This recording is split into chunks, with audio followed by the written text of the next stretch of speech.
지방의회의 의정비 결정을 앞두고 합리적인 의정비 결정을 고민해보는 시간입니다. 의정비를 정할 때가 되면 의원들은 인상을 요구하고 시민단체 등에서는 반대하는 모습이 반복되곤 하죠. 특히 이번에는 주민 의견 수렴 절차가 강화돼서 의회 스스로 문제를 해결해야 하는 그 고민을 안게 됐습니다. 이승준 기자가 취재했습니다. 4년 전 열린 도의회 의정비 공청회. 참석자도 50여 명에 불과했고 대부분이 13.6%의 인상률을 지지했습니다. 충청북도가 의견 수렴을 위해 여론조사 대신 공청회를 연 것인데 이 또한 꼼수였습니다. 행정절차법에 따라 14일 전에 공고했어야 하는데 공청회 사흘 전에 알린 것입니다. 형식적인 공청회로 이렇게 민의를 대변했다고 갈 것인가, 이 부분은 좀 개선이 필요하고요. 사실은 여론조사를 하는 게 맞는데 여론조사에 자신이 없는 거죠. 올해 의정비 심의의 핵심은 내년도 월정 수당이 올해 공무원 보수 인상률인 2.6% 초과 여부입니다.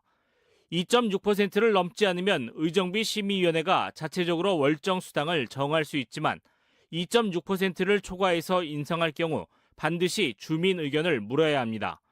4년 전 같은 형식적인 공청회는 어려워졌습니다. 행정안전부는 의정비 결정의 자율권을 지자체에 주었지만 절차적 정당성은 강화했습니다.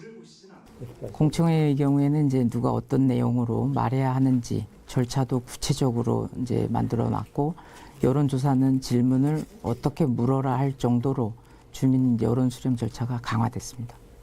2020년부터 2022년까지는 공무원의 보수 인상률 범위에서 정해집니다. 2년차부터 4년차까지 큰 폭의 인상을 기대하기 어렵기에 지방 의원들은 연말까지 결정되는 월정 수당을 4년 만에 기회로 보고 있습니다. 서로가 불편하죠. 의회도 좀 불편한 편이고 시민들도 사실은 불편한 상황입니다. 어느 정도를 인상해야 되는지, 또 인상 폭에 대해서 논의할 때의 그 불편함은 예전이나 지금이나 똑같다고 생각합니다.